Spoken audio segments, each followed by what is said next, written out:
Shalom Maranatha Kids. Gimana kabar kalian di rumah? Sehat-sehat kan? Nah, kita bertemu lagi di Sunday School Maranatha Malang. Sebentar lagi kita akan mulai ibadah loh. Jadi teman-teman jangan lupa mandi dulu ya. Persiapkan buku catatan dan Alkitab teman-teman, dan persiapkan hati dan pikiran teman-teman untuk memuji dan mendengarkan firman Tuhan. Selamat beribadah. Tuhan Yesus memberkati. Shalom, selamat pagi anak-anak. Mana kabarnya? Sehat ya? Oke, kita akan mulai ibadah online Sekolah Minggu GPDI Maranatha. Tapi sebelumnya kita akan berdoa dulu ya. Yuk ikut berdoa bersama-sama dengan Tante.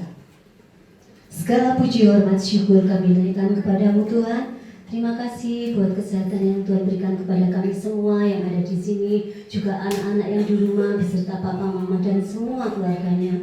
Sebentar lagi kami akan menyaksikan ibadah online dan mengikutinya semua acara. Kiranya Tuhan yang beserta kami dari awal sampai akhir. Terima kasih Bapa. Kami beralaskan doa kami hanya di dalam nama Tuhan Yesus. Kami berdoa dan mengucap syukur. Amin. Oke.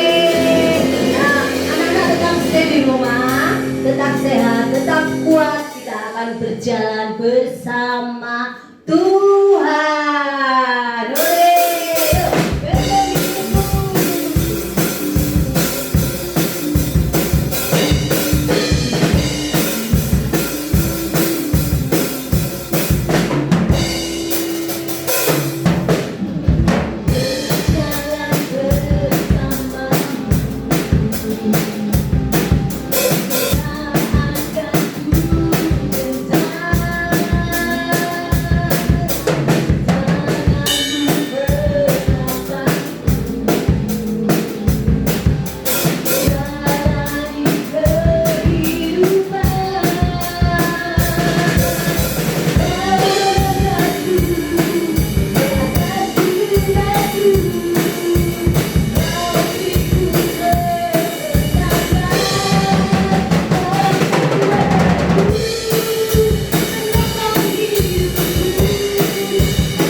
kalau anak-anak rajin bergerak, olahraga, itu virus corona nyingkrena, yo jauh-jauh dari kita semua. Yuk kita akan berjalan lagi. Aku daki. Oke, ayo.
Mendengarkan firman Tuhan, kita akan menyanyikan sebuah lagu Walau Ku Tak Dapat Melihat.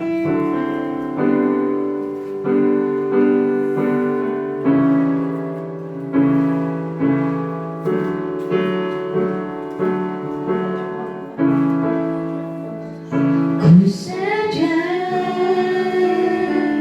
tak semua dapat aku miliki di dalam hidupku, hatiku.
Mari kita berdoa bersama-sama. Terima kasih Tuhan.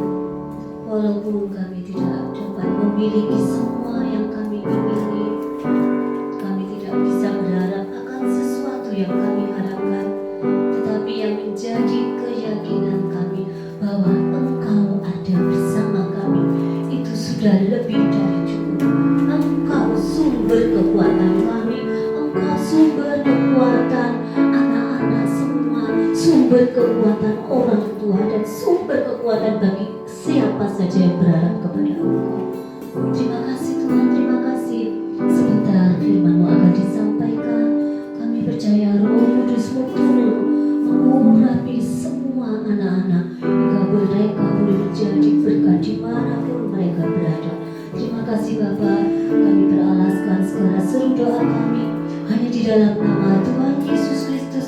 Kami berdoa dan mengucap syukur. Amin. Halo adik-adik, udah siap dengar firman Tuhan hari ini? Ya, kita akan dengar firman Tuhan pada pagi hari ini. Kakak punya sebuah ilustrasi. Botol ini adalah adik-adik, dan isi dalamnya adalah perasaan adik-adik. Jadi, dalam perasaan adik-adik, adik-adik mungkin ada yang terluka, ada yang sedih, ada yang suka marah-marah sepanjang waktu, marah-marah terus. Dan apa yang dialami, apa yang menjadi menyakiti hatinya, tidak mau dia cerita kepada siapapun. Dia pendam terus di dalam hatinya, dia disakiti, dia pendam terus, dia tidak mau cerita kepada siapa-siapa. Pada suatu saat nanti, pada suatu kala, ketika tidak bisa ditampung lagi perasaan itu, maka perasaan itu akan meledak. Seperti ini adik. Wow. Seperti ini, dia akan meledak dan hancur. Ini dimana masa adik-adik akan suka marah-marah dalam hal-hal yang sepele, hal-hal yang kecil. Suka melakukan hal-hal yang tidak baik, bahkan suka memperkatakan kata-kata yang negatif kepada orang lain. Tetapi ketika adik-adik datang kepada Tuhan, mau cerita, ini adik-adik dan perasaannya sama. Ya, perasaannya sama. Tetap kacau dalamnya, tetap sedih. Tapi ketika datang kepada Tuhan, ya pelan-pelan ada sukacita, pelan-pelan ada damai sejahtera, pelan-pelan Tuhan terus pulihkan, Tuhan terus pulihkan. Dia tetap tenang, dia tetap sukacita, dan dia tidak tumpah, dan dia tetap damai, dan dia tidak melukai orang lain, tapi ada kasih di dalamnya. Biarlah adik-adik, setiap apa yang adik-adik alami, cerita kepada Tuhan. Kenapa? Karena hanya di dalam Tuhan ada jalan keluarnya, ada sukacita, ada damai, ada segala-galanya yang indah. Tuhan akan taruh dalam hati adik-adik, seperti botol ini. Dia tidak tumpah keluar seperti botol yang pertama tadi. Tuhan Yesus memberkati. Ya adik-adik, kita akan buka Alkitab kita di dalam 1 Petrus 5 ayatnya yang ke-7. 1 Petrus 5 ayatnya yang ke-7. Kakak akan bacakan bagi adik-adik. Serahkanlah segala kekhawatiranmu kepadanya, sebab Ia yang memelihara kamu. Adik-adik, kita punya Allah yang besar. Dia peduli dengan perasaan kita. Dia peduli karena apa kita marah. Dia peduli apa yang membuat kita takut. Dan dia sangat peduli apa yang membuat kita bahagia. Jadi adik-adik, dia hadir dan dia menunggu adik-adik untuk cerita kepadanya. Dia selalu ada buat adik-adik. Iya, kita akan belajar dalam sebuah cerita di dalam Alkitab. Cerita tentang Daud di dalam 1 Samuel pasal yang ke-30. Pada saat itu Daud habis pulang berperang. Dia berperang melawan musuhnya. Tetapi ketika dia sampai di kotanya, Dia melihat kotanya, adik-adik terbakar. Aduh, kasihan adik-adik. Waktu itu ini om foto waktu itu. Ya, kotanya terbakar dan di situ dia sedih sekali. Dia berlutut, dia berteriak. Oh, dia berteriak dengan begitu rupa. Dan begitu kita lihat adik-adik, pada saat itu teman-temannya yang pergi bersama-sama dia pergi berperang seketika itu menjadi lawannya. Pada saat itu mereka mau mengambil batu, mau melempari Daud sampai mati. Tetapi Daud tidak putus asa. Daud apa yang Daud lakukan? Daud mencari Allah. Daud mencari Allah, dia berlutut, dia menyembah Allah, dia berseru kepada Allah. Dan ketika dia menceritakan perasaannya kepada Allah, adik-adik, tahu adik-adik apa yang terjadi? Allah memberi dia kekuatan. Waduh, kekuatan. Dan sesudah itu, bukan cuma kekuatan yang Tuhan kasih, Tuhan juga kasih cara untuk mendapatkan kembali apa yang sudah hilang di kota dia. Pada saat itu kejadi kebakaran, diserang oleh musuh, keluarganya, hartanya, apa yang dia punyai hilang semuanya. Tetapi ketika dia datang kepada Tuhan, dia memperoleh kekuatan ketika dia mencerita perasaannya. Dan ketika itu dia juga memperoleh jalan keluar di dalam masalahnya. Dan ending ceritanya adik-adik, dia bisa menang terhadap musuhnya dan dia mendapatkan kembali apa yang sudah hilang. Jadi adik-adik, mungkin di antara adik-adik saat ini ada yang lagi sedih, ada yang lagi terluka. Datang kepada Tuhan dan ceritakan perasaan adik-adik kepada Tuhan. Kenapa kepada Tuhan? Karena hanya di dalam Tuhan ada jalan keluar. Hanya di dalam Tuhan ada kekuatan. Dan hanya di dalam Tuhan ada hal-hal yang indah untuk adik-adik. Dan ada sebuah ilustrasi bahwa dia dapat menolong adik-adik. Ya. Jadi seperti perasaan kita, ada kecewa, dan juga ada marah, dan juga ada sedih. Ya, mungkin saat ini kita membiarkannya di dalam hati kita. Kita membiarkan perasaan ini dalam hati kita. Tidak ada yang terjadi, tidak ada yang berubah. Begini tetap sama, tetap sedih, tetap kecewa, tetap marah. Tetapi coba kita ceritakan kepada orang lain, atau kita melakukan menuangkan perasaan kita dengan hal-hal lain. Ya, soalnya kita taruh ke sini, ini hal-hal lain itu kita taruh ke dalamnya. Kita tunggu sebentar. Apa yang terjadi adik-adik? Ternyata tidak berubah, hanya bisa sesaat saja menghilangkan perasaan itu saat, tetapi tetap ada. Tetap kecewa, tetap marah, dan juga tetap sedih. Tetapi coba kita taruh ke tas ajaib. Kakak di sini punya tas ajaib, dan ini Yesus. Diumpamakan menjadi Yesus. Kita tuangkan perasaan kecewa kita ke dalam Yesus, kepada Yesus, marah kepada Yesus, sedih kepada Yesus. Dan kita lihat apa hasilnya. Di dalam Yesus semuanya berubah.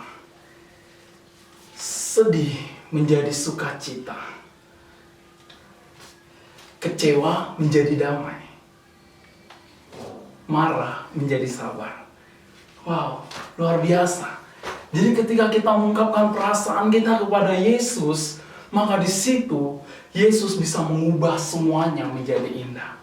Dan juga adik-adik di rumah, di dalam kitab Mazmur 91 ayat yang ke-15, di situ ditulis, kita baca sama-sama, Mazmur 91 ayatnya yang ke-15. Mazmur 91 ayatnya yang ke-15. Bila ia berseru kepadaku, aku akan menjawab. Aku akan menyertai dia di dalam kesesakan. Aku akan meluputkannya dan memuliakannya. Wow. Jadi adik-adik, ketika adik-adik berseru kepada Yesus, dia akan menjawab. Bahkan dia akan menyertai kita dalam kesesakan kita. Karena hanya di dalam dia, perasaan kita yang penuh dengan kesesakan bisa diubah Yesus menjadi perasaan yang penuh dengan sukacita, penuh dengan damai. Maka dari itu adik-adik, jangan simpan perasaan adik-adik di dalam hati adik-adik. Bahkan jangan buang waktu adik-adik kepada hal-hal yang tidak berguna. Membuang waktu adik-adik dengan sia-sia dengan hal-hal lain untuk menyembuhkan perasaan adik-adik. Atau jangan pernah berusaha untuk sendiri menyelesaikan perasaan adik-adik. Tapi datang kepada Yesus, ceritakan perasaan adik-adik. Karena ada satu pribadi yang sangat peduli kepada adik-adik. Karena dia yang sangat mengasihi adik-adik. Dan dia sangat mencintai adik-adik. Apapun adik-adik alami saat ini, apapun yang adik-adik sedang jalani hari-hari ini, ceritakan semuanya. Karena di dalam Yesus mengubahnya menjadi indah. Ya, terima kasih adik-adik. Ayat emas kita adalah tadi di 1 Petrus 5 ayat 7. Serahkanlah segala kekhawatiranmu kepadanya. Kenapa? Karena dia yang memeliharamu. Saya ulangi, 1 Petrus 5 ayat 7, serahkanlah segala kekhawatiranmu kepadanya, karena dia yang memelihara kamu. Puji Tuhan. Mari kita berdoa buat firman Tuhan. Bapa kami yang di sorga, kami bersyukur pada pagi hari ini kami dapat belajar firman-Mu, bahwa perasaan kami, hati kami, apapun yang kami alami hari-hari ini, walaupun ada hati kami mungkin yang terluka, mungkin hati kami yang sedih, mungkin hati kami yang selalu ingin marah karena disakiti, mungkin hati kami yang kecewa Tuhan, kami mau ceritakan semuanya kepadamu, karena hanya di dalam Engkau Tuhan, dapat Engkau ubah menjadi sukacita, damai sejahtera, dan Engkau ubah semuanya menjadi baik. Di dalam nama Tuhan Yesus, Tuhan yang terus memberkati anak-anak-Mu dimanapun mereka berada saat ini. Pakai mereka menjadi berkat untuk memberkati anak-anak lain. Di dalam nama Tuhan Yesus kami sudah berdoa. Haleluya, haleluya, amin.